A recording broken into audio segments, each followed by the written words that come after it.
মর্দাগান কি পৃথিবীর কোন মানুষ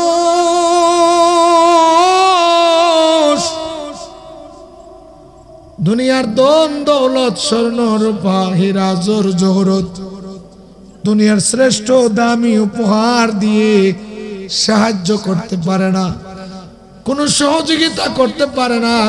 বাড়ির পাশে আড়াই গজ মাটির নিচে, কবরের বাংলায় পুকুর পারে, মাঠে ময়দানে গাছতলায় মর্দাগান নিজের হাত দিয়ে মাকে শোয়াইছি, বাবাকে শোয়া রেখে বাঁশের চোরাটি বিছাইয়া হাজার মন মাটি দিয়ে রেখে আসছি। আজও পর্যন্ত সেই আদার ঘর আলমে বরজকে মা রয়েছে, বাবা রয়েছে, দাদা রয়েছেন, দাদি রয়েছেন, তাদের খবর কি আমরা জানতে পারছি কেমনে আছে? বলা যায়? কেউ কি জানতে পারছে? মুসলমান, বর্তমান যুগ এমনই একটা যুগ, এমনই একটা সময়, পৃথিবীর যে কোনো প্রান্তের কবর মুহূর্তের মধ্যে মানুষ নিতে পারে, কিন্তু আলমে বরজক এই দুনিয়ার পরবর্তী স্টেশনটা আমাদের। দুনিয়ার জগৎ থেকে প্রত্যেকটা মুমিন মুসলমান, কুল্লু নাফস, প্রত্যেকটা প্রাণী, কুল্লু নাফস, কুল্লু নাফস, কুল মানে সব, নাফস মানে সকল, যত আত্মা আছে, প্রাণ আছে, সব কিছু মৃত্যুর পিয়ালা পান করবে। জুরে জুরে কোন সুবহানাল্লাহ। ইন্তেকালের মাধ্যমে স্থানান্তর হবে, পরিবর্তন হবে, পরিবর্তন হয়ে কবরে যাবে।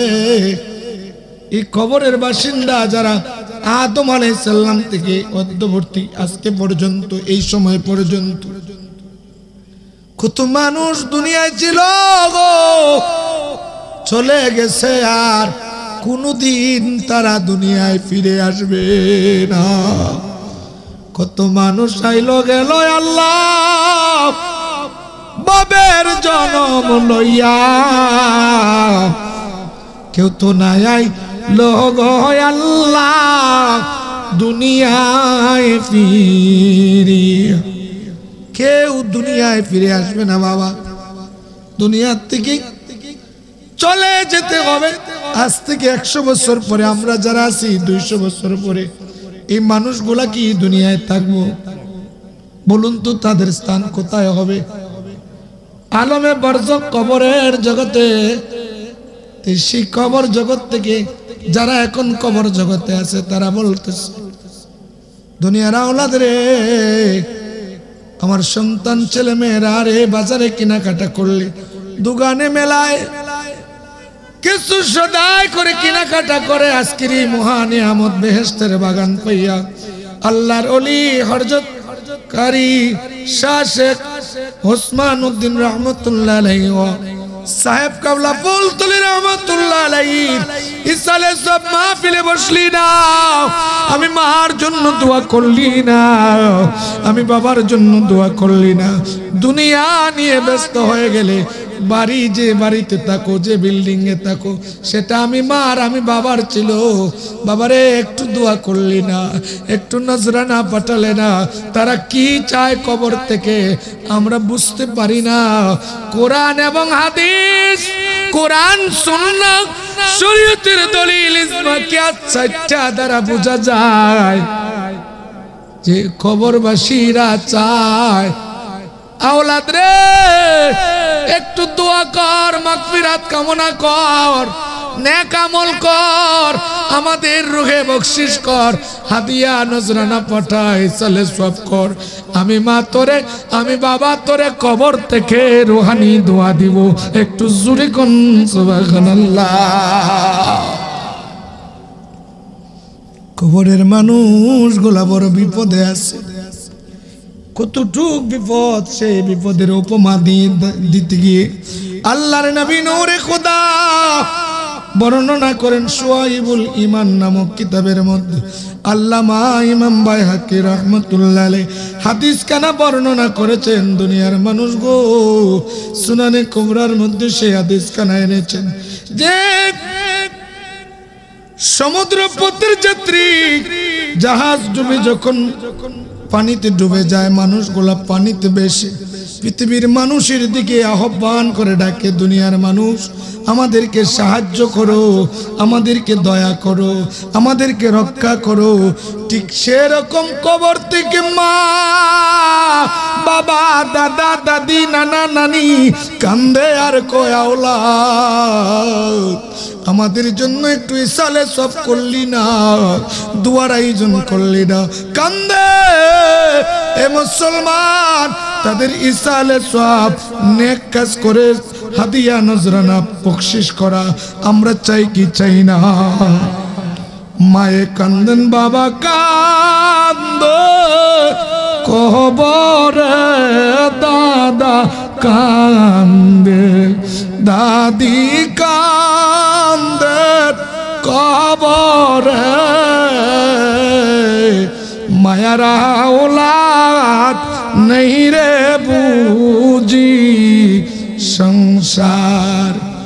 এই মাহফিলে অসংখ্য ওলামায়ে কেরামদের নাম রয়েছে, কোনো না কোনো একজন আল্লাহর প্রিয় বন্ধু ওলি আল্লাহ তাদের হাতের সাথে হাত মিলায়া দোয়া করলে ওয়াংসা আলানি লা ওতিয়ান্নাহু, আল্লাহর ওলিরা চাইতে দেরি আল্লাহ দিতে দেরি করেন না।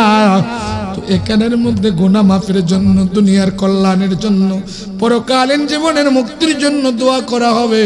এই বেহেশতের বাগানে একটা নিয়ামত, ঠিক না বেঠিক?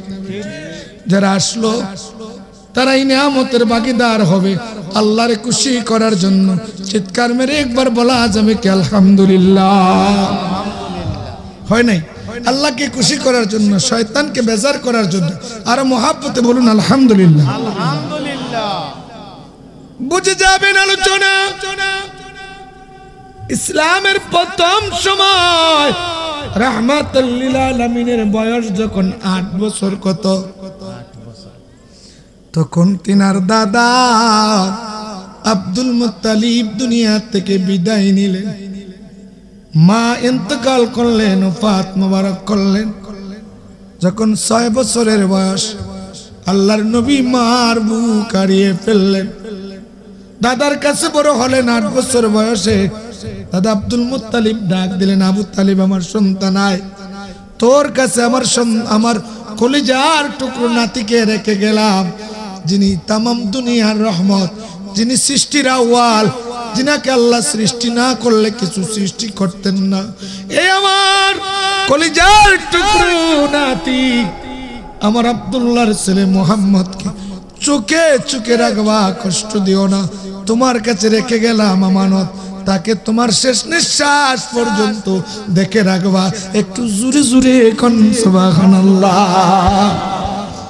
আপনাকে দেখিবার মনে চায় মায়ার নবী গো, কোন সাধন পাইব তো, কোন সাধনে পাইব তোমায় মায়ার নবী গো, কোন সাধনে পাইব তো। কষ্ট হইব বাবা? যারা দাঁড়িয়ে আছেন আমি আপনাদের পায়ে আমার দুটো হাত রাখলাম, একটু ভিতরে আসেন। মানুষ আইব আইব রে এক নজর দেখিতে, মানুষ আইব রে বড়ই পাতা গরম জলে গোসল করাইয়া রে মানুষ গোসল করাইয়া, 4 জনে 4 কান্দে নিবে যাবে গুরু স্থানে চইলা রে, এক নজর দেখিতে মানুষ আইব রে। বাবা এখনো যারা আসেন নাই, মা বাবার মহব্বত নিয়ে আমি বিনয় করে বলছি, আমি আসি কি সর্বোচ্চ 1 থেকে 1.5 ঘন্টা সময় পাবো। 3 ঘন্টা পরে চাইলেও আমাকে এখানে রাখতে পারবেন না। হয়তো আমি মুসাফির, একটু দোয়া করব আপনাদেরকে নিয়ে, আপনাদের একটু ভালোবাসার জন্য এসেছি, একটু দোয়া করার জন্য এসেছি। আমি কি আপনাদেরকে বুঝিয়ে যাব? বুঝবেন কথাগুলা? আমার নবী রাহমাতুল লিল আলামিনের মহব্বত প্রকৃত ঈমান, নবীর আদর্শ, নবীর রঙে যারা রঙিন হলো, তাকাল্লাকু বিআখলাকিল্লাহ, তারা ইহকালেও দামি পরকালেও দামি, ইহকালেও বাদশাহ পরকালেও বাদশাহ হলো। বুঝে যাবে আল্লাহর এক মায়ার বান্দি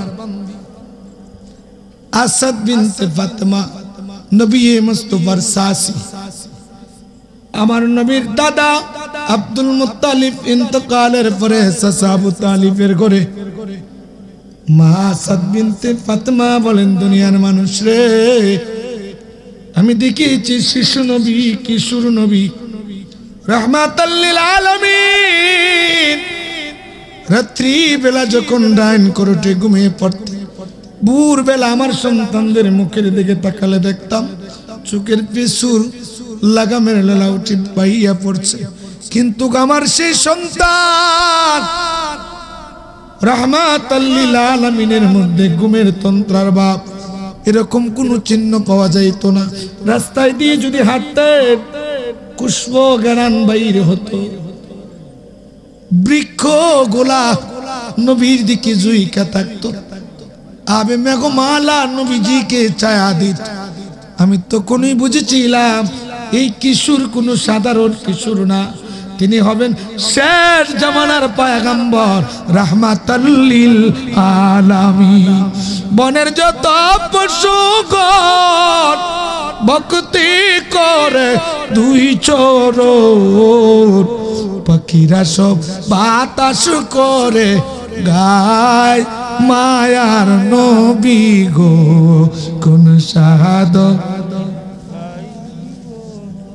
কোন সাধনে পাইব তোমায় মায়ার নবী গো, আপনাকে দেখিবার মন।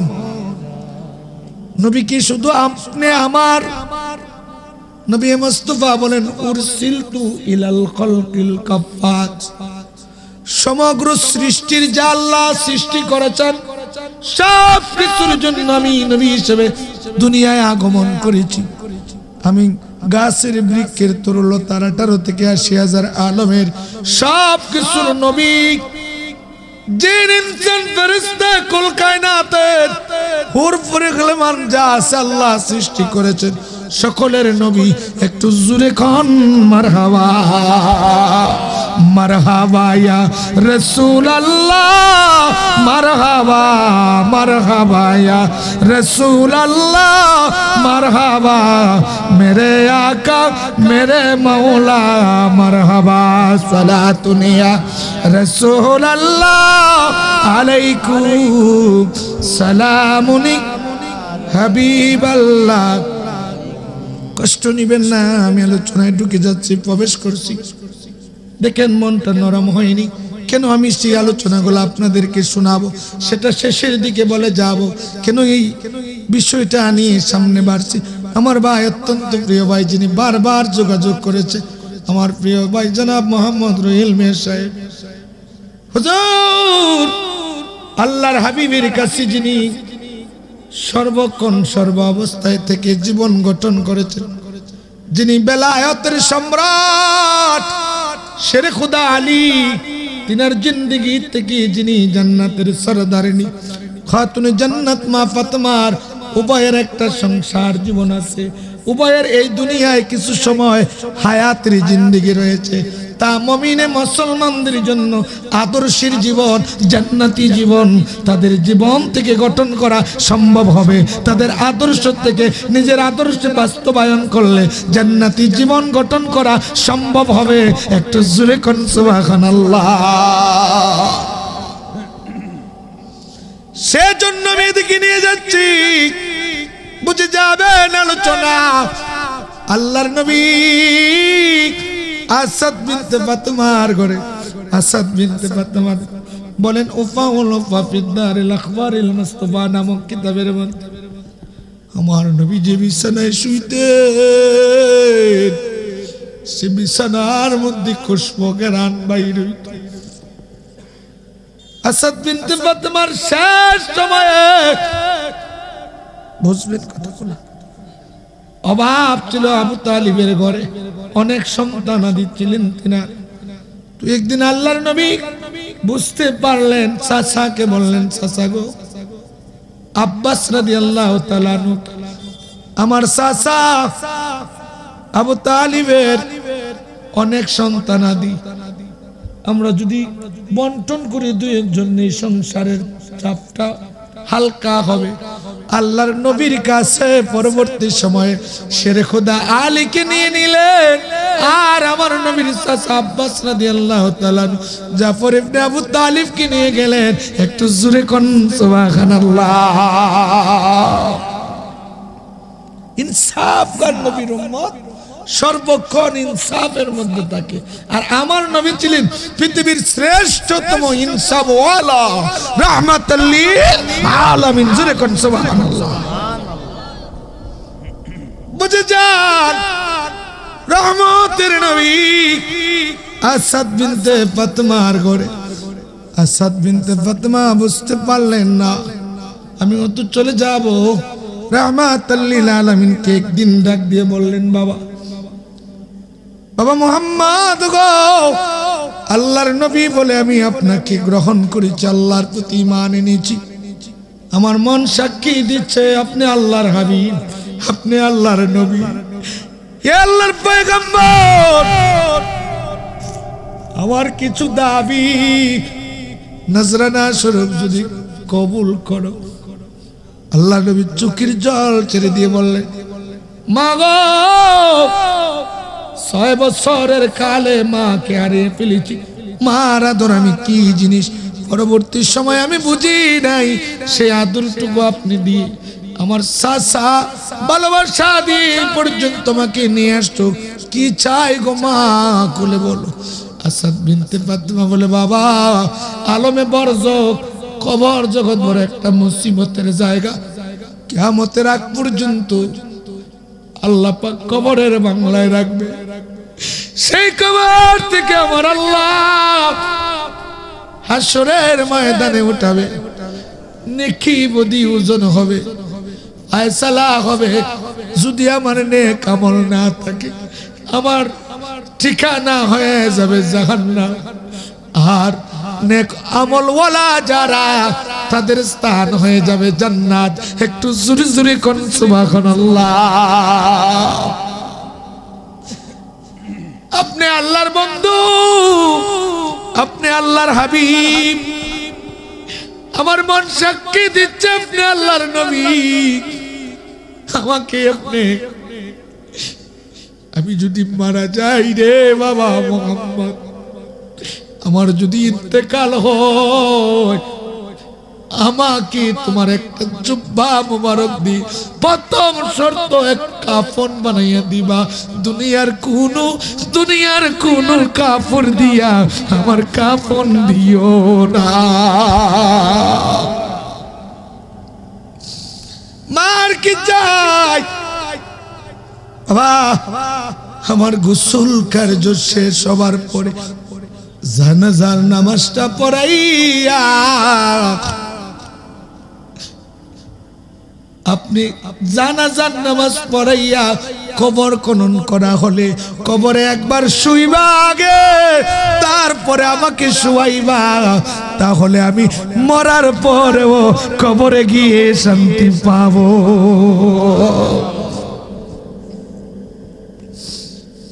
মরণ কালে চরণ তোলে তাই দিও রাসূল আমার, তুমি তাই দিও তোমার দরবার। রাসূল তাই দিও তোমার দরবার। আজরাইল আসিয়া জান্নি লোক নিবে কারিয়া, আজরাইল আসিয়া জান্নি বেকারিয়া। সেই মহা মুসিবতে তাই কোপাশে রাসূল তাই দিও তোমার দরবার। আবার নবী যদি পাই, নবীর দিদার যদি পাই, আমরার কোনো ভয় আসেনি। নবী আমরা চাই কি চাই না, নবীর আদর্শ চাই কি চাই না, কারা কারা চাই হাত উঠিয়ে দেখাই। নারে তাকবীর, নারে রিসালাত। কোরআন সুন্নাহ যেখানে হাত নামান, আল্লাহ কবুল করুক, বলেন আমিন। নবী, নবীর ভালোবাসা প্রকৃত ঈমান। আর ওই নবীকে যদি পেতে চান এই দুনিয়ায় বেলায়েতের জামানায়, ওলিয়ে কামেল মুকাম্মেল ছাড়া, উসিলা ছাড়া নবীর দরজায় পৌঁছা সম্ভব হবে না।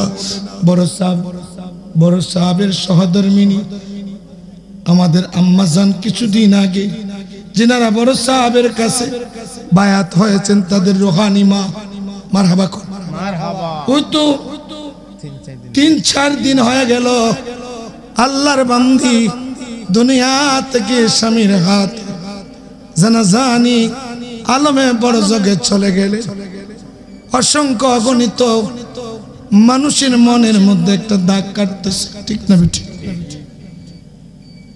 আরে সাপারি যারা খেয়েছে রমজান মাসে, ওই মা হাজার হাজার এতিম ছাত্রদের খাবারের ব্যবস্থা দেখাশোনা পদ্ধতিগুলা বন্টন করেছেন, নেতৃত্ব দিয়েছেন। এটা জান্নাতের পথের একজন সৈনিক। এরকম মা যারা হয়ে আল্লাহর রাসূলের তরিকায়, আল্লাহর রাসূলের পথে মানুষদেরকে খাওয়ানোর জন্য, ছাত্র পালার জন্য, মাদ্রাসা করার জন্য, আলেমের খেদমতের জন্য, দ্বীন কায়েমের জন্য জীবন দিয়ে মারা খেদমত করে, ওই মাদের হাসর হবে খাতুনে জান্নাত মা ফাতেমার সঙ্গে, মা খাদিজার সঙ্গে। জোরে জোরে কোন সুবহানাল্লাহ।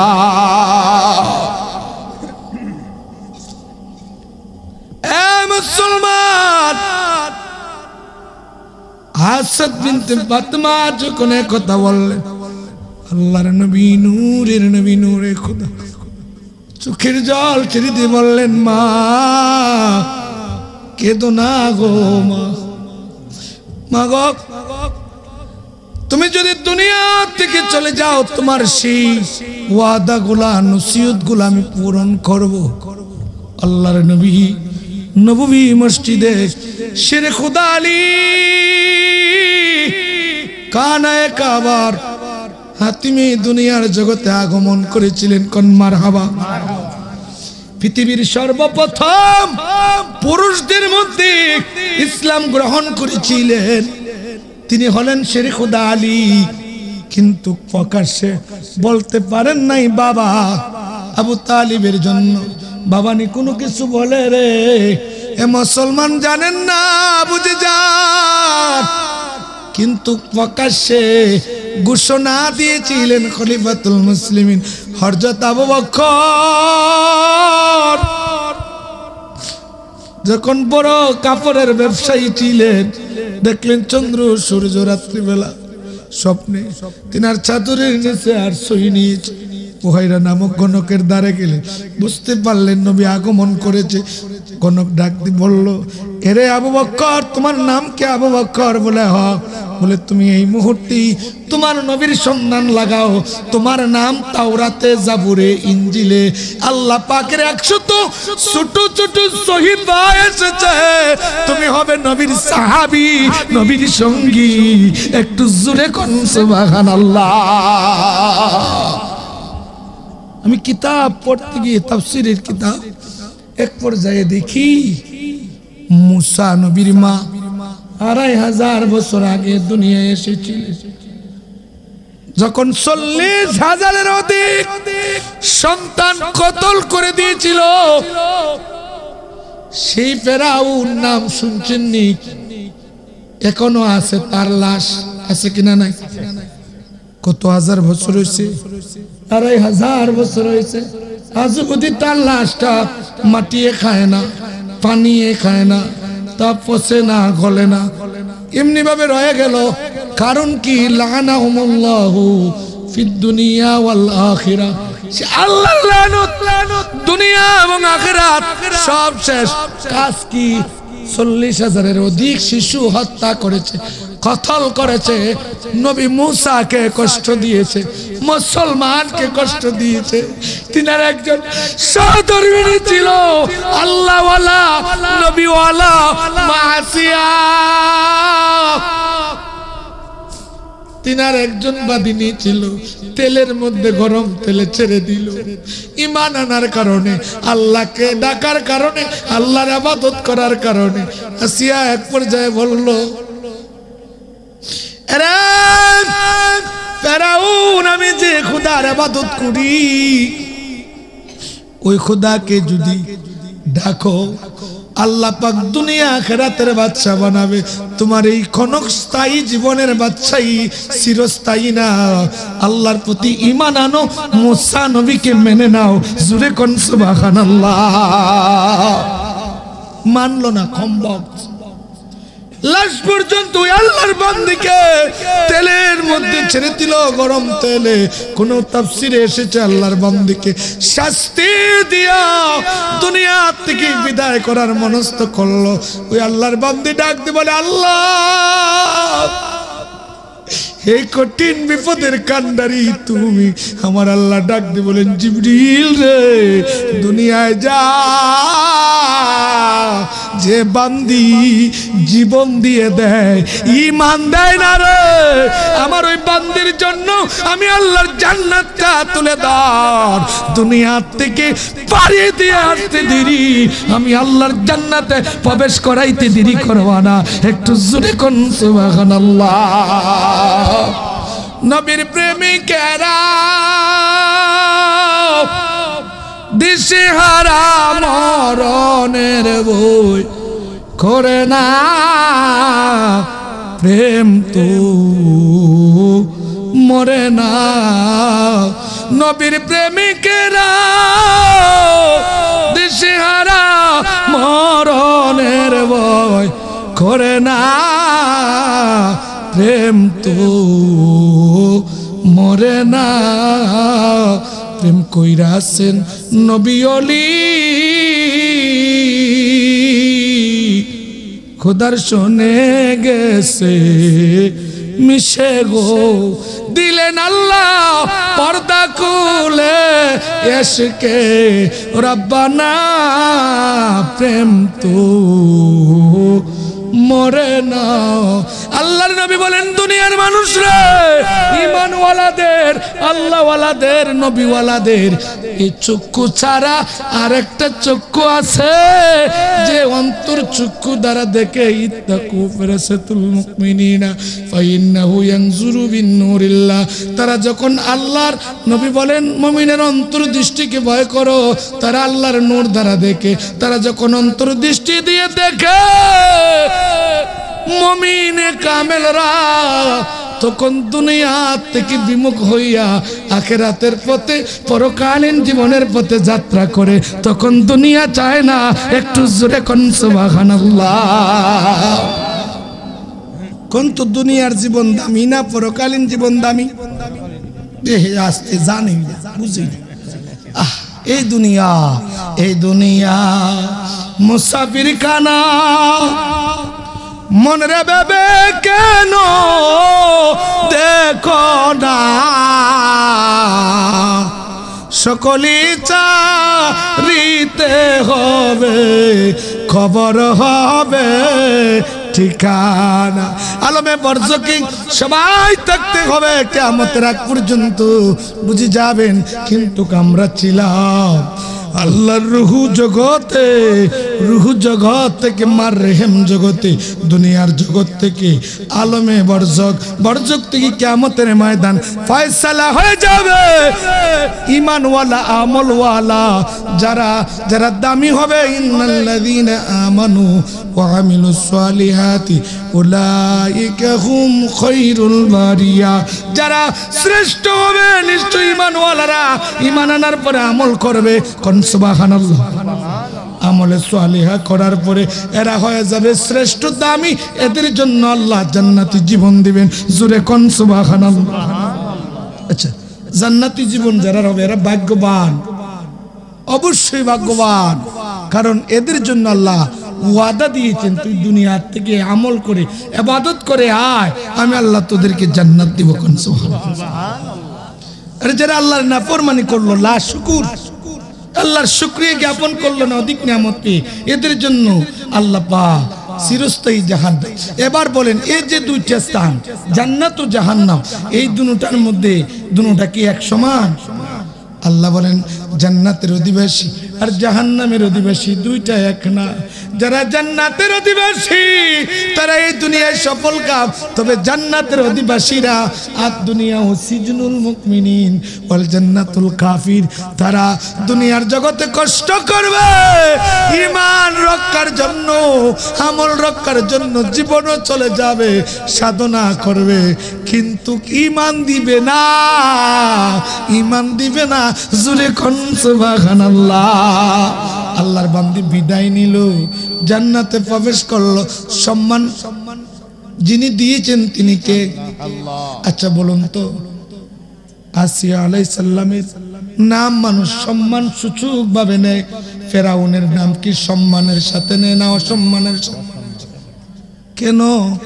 আল্লাহ এত সুন্দর বিবেক দিয়েছেন, আপনি আমাকে বুঝি না কেন? বুঝি না কেন? আমাদেরকে কে গাফেল রেখেছে আজকের মাহফিলে আসার থেকে? আমাদের দুনিয়ার মোহ, সন্তানের ভালোবাসা, সম্পদ, এগুলো একটা ফিতনা, এটা কঠিন ফিতনা, আপনাকে নেকির কাজে অগ্রসর করে না। দেখবেন রূহ আপনার আল্লাহ প্রেমিক। এ মুসলমান, নফসের সঙ্গে আরেকটা জিনিস আছে, এই 6টা লতিফার মধ্যে কলব, রূহ, সের, কফি, আকফা, নফস, 6টা লতিফার মধ্যে 4টা হলো আমরে, আমর মানে আল্লাহর আদেশ সূচক 4টা, আর 2টা হলো দুনিয়ামুখী। এই দুটোটায় মিলিয়া দুনিয়ার মুখের দিকে দাবিত করে। আর যখন কোন গুনাহের কাজ করে রূহ কান্না করে, তোরা 6 জন মিল্লা আমাকে কঠিন বিপদে পালাইলে আল্লাহ তো জাহান্নামে জ্বালাবে। ঈমানওয়ালারা যখন গুনাহ করে, গুনাহ করলে জ্বালা শুরু হয়ে যায়, এত জ্বালা, তখন বান্দা আউল হয়ে যায়, কান্দে। তো আল্লাহ বলেন বান্দা গুনাহ করছিস, আবার নেকি কর, নেকি করলে আমি আল্লাহ গুনাহ মাফ করে দিব। মাফ করানোর রাস্তা আছে কিনা? নাই। আমরা গুনাহগার, আমি লম্বা করব না, অন্যদিকে ডাল বাইর করব না, সোজা আলোচনাটা নিয়ে যাই, কষ্ট হইব। দুটো আলোচনা নিয়েছিলাম 2 দিক দিয়ে। আমি বলতে চেয়েছিলাম যে আখিরি নবীর উম্মতের দাম কম না বেশি? অনেক বেশি। নবী আলাইহিস সালামের নাম মোবারক আল্লাহ জান্নাতের হুরির কিলিমানের আরশে আজমের পাতায় পাতায় লতায় দরজায় রেখে দিয়েছিলেন জান্নাতে। আর আমার নবীর নাম মোবারক প্রশংসা তাওরাতে, জবুরে, ইনজিলে, সহিফা 100 মধ্যে বর্ণনা করেছেন। এই নবীর দামি উম্মত যারা হবে তাদের নামগুলাও আল্লাহ বর্ণনা করেছেন। জোরে জোরে কোন মারহাবা। মুসা নবীর মা কান্দে, ফেরাউন যখন 40,000 সন্তান কতল করে দিল, এক পর্যায়ে যখন বাবা মুসা নবীর আব্বা ছিলেন ফেরাউনের দরবারের প্রহরীদার এবং মা মিলে এক কামরায় মিলন করা, মুসা নবী দুনিয়ায় রেহাম জগতে চলে আসতেন। কোন মারহাবা। মুসা নবী দুনিয়ায় রেহাম জগৎ থেকে দুনিয়ায় এবার জানতে পারলো, গণকরা বলল ফেরাউন রে, তোর রাজ দরবার সব ধ্বংস করে দিবে। যে পয়গম্বর আসার কথা, মহামানব আসার কথা, আল্লাহর নবী মুসা আসার কথা, দুনিয়ায় চলে এসেছেন। একটু জোরে কোন সুবহানাল্লাহ। আল্লাহ যদি পাঠান দুনিয়ায়, আল্লাহর যদি কোনো হুকুম হয় হওয়ার, কেউ কি আটকায় রাখতে পারবে? এমন কোন শক্তি আছে? যে আওয়াজ দিচ্ছেন তা আল্লাহর শানে হয় না। আর জোরে বলেন আছে। ওয়া হুয়া আলা কুল্লি শাইইন কাদির, সর্বশক্তিমান যিনি, তিনি কে? আল্লাহ। এই দুনিয়ার শক্তি ক্ষমতা এটা স্থায়ী না ক্ষণস্থায়ী? কথা কোন বুঝো না। আজকে প্রধানমন্ত্রী 5 বছরের লাগি একজন, 20 বছর 21 বছর একজন চালিয়ে গেছেন, 16 বছর এখন আছেন যারা, এরাও যাইব, এরপরে যারা আছে আসবে, এরাও যাইব। এরকম ক্ষমতা কিয়ামত পর্যন্ত আসবে আর যাবে, আসবে আর। এটা কি স্থায়ী থাকবো? আজকে আমি 5 তলা বিল্ডিং এর মালিক, 10 তলা বিল্ডিং এর মালিক, জমি জামা আছে, সিলেট শহরে 10-12টা বাসা আছে, এগুলো আমার সারা জীবনের সঞ্চয়। আচ্ছা এগুলা কি আমার কবর পর্যন্ত যাবে? আমার 10টা ছেলে, 8টা নাতি, 4টা নাতি, অনেক জনবল, গোষ্ঠী বড়। এবার আমি ক্ষমতা দেখাইতে পারি সমাজে, আমার গোষ্ঠী বড় ক্ষমতা আছে। এই ক্ষমতা যিনি দিয়েছেন তিনি কে? এবার মার যদি লাগে দুই পক্ষে আমি দাঁড়াইতে পারবো। এই ক্ষমতা দেখানোর জন্য কি আল্লাহ আওলাদ দিয়েছে? এই সম্পদ আল্লাহর নিয়ামত, দুনিয়ার ধন দৌলত আল্লাহর নিয়ামত, সন্তানাদিও আল্লাহর নিয়ামত।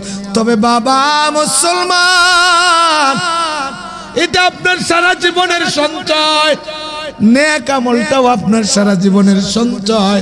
এবার 3টা জিনিস সামনে উপস্থাপন করলাম, বলুন তো আপনার কবর পর্যন্ত, হাসর মিজান ফুলসিরাত পর্যন্ত যে জিনিসটা যাবে সেই জিনিসটা কি?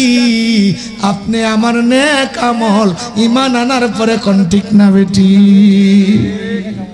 নেক আমল আমরা চাই কি চাই না?